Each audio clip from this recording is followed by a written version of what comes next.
beautiful shores of Denmark. This is where we find the so-called Danish gold, also known as amber. I actually brought a piece. I didn't find it here.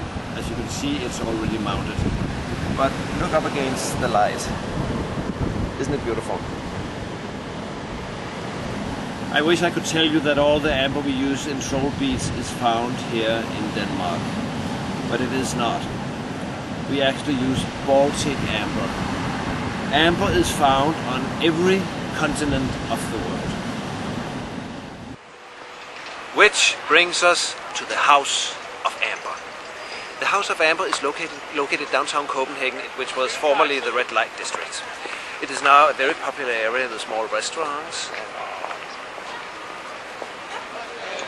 afternoon jazz, but we came for the House of Amber. And in there, take a look. They are specialists in amber.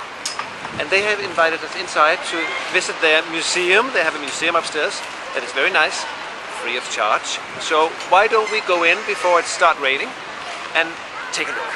Follow me.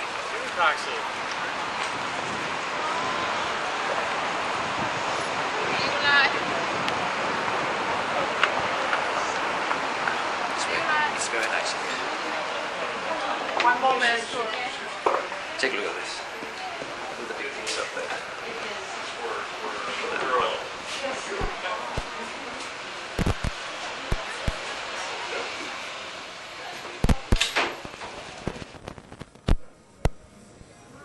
I know it's nice, but come down here and follow me. So, Christian, tell me, what is it? What do you find special about amber? What is it that's so unique in your eyes? Well, as you know, amber is a very special piece of Danish history. Yeah. It's been now unofficially named the national gemstone of Denmark, Yeah. because it's something that is so known to come from here and from Scandinavia. Yeah. It is found in the coast of the north, west Jylland in Denmark. Yeah. It's also called the gold of the north. Oh, that's nice. Because it used to be a meter of exchange, and it used to be used as a currency. Okay, cool. In the old days. Oh, that's nice. You know, when I look around, there's so many different colors and shapes and textures to this amber. How is that? What's the difference? How does it occur?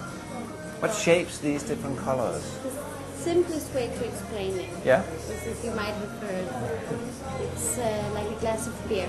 Oh, yeah? really? For the beer you have a glass of beer, okay. the clearest part on the bottom, and you have the foam on the top, Yeah. which has millions of little air bubbles. Oh. And that would be the milky amber on top. Okay, I And understand. the lower you go, the darker and clearer it gets. Oh, nice. And that's how it's been lying in the forest floors, Yeah. which have been sunk to the bottom of the sea for between 30 and 50 million years. Oh my God, that's amazing.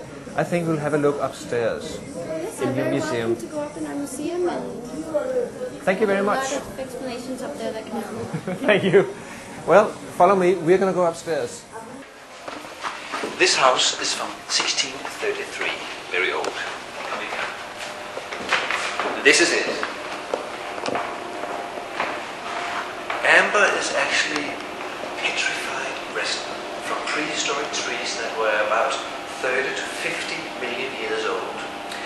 It was what they call the so-called amber trees. They're now extinct, but when the tree got a cut or a branch fell off, the resin dribbled out just like pine trees today, and when the tree fell to the ground, it was covered with dirt or water, and the sheer pressure of time made the resin turn into amber.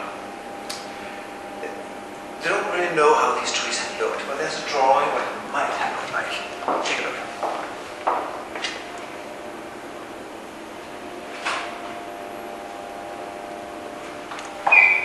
Amber has many interesting qualities. One of them is that it's very light. It floats in a salty solution, which is why it's washed up on the shores, and it can burn. In the old days, the young kids on the west coast collected this amber and they lit it on fire to lit their houses and heat their little living rooms.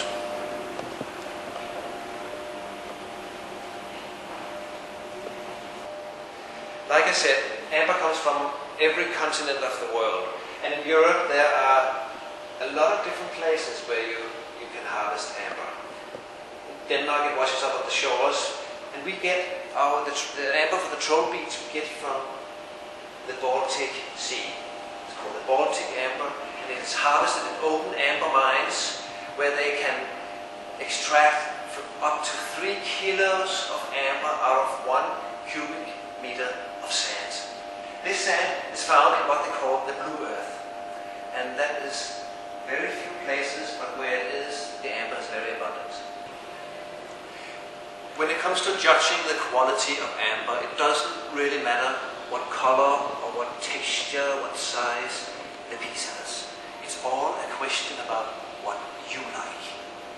And, well, there's one exception to that. That is if you find a prehistoric insect inside your amber, and it's very special. Come and look. They have a beautiful collection here with little mosquitoes, flies, and bees, ladybugs, and let's take a look at this.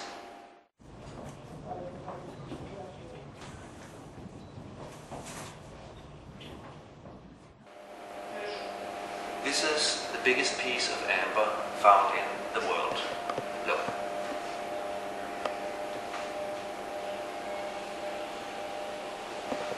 It was fished out of the ocean by a lobster fisherman, a Danish lobster fisherman, and he lost a big piece, but it still weighs 8.8 kilos.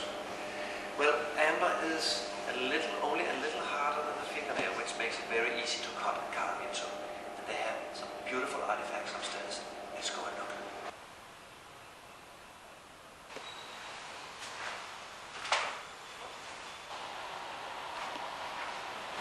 Well, we're back on the beach and the rain stopped. The sun is shining. It's nice. And I guess that's all I can tell you about amber. No, wait a minute. There's one more thing. If you walk on the beach and you find something like this and you don't know whether it's amber or not, that's a test you can do. You take it and you click it on your teeth. If it makes a hollow sound, it's amber. If it makes a clicking sound, it's just a rock.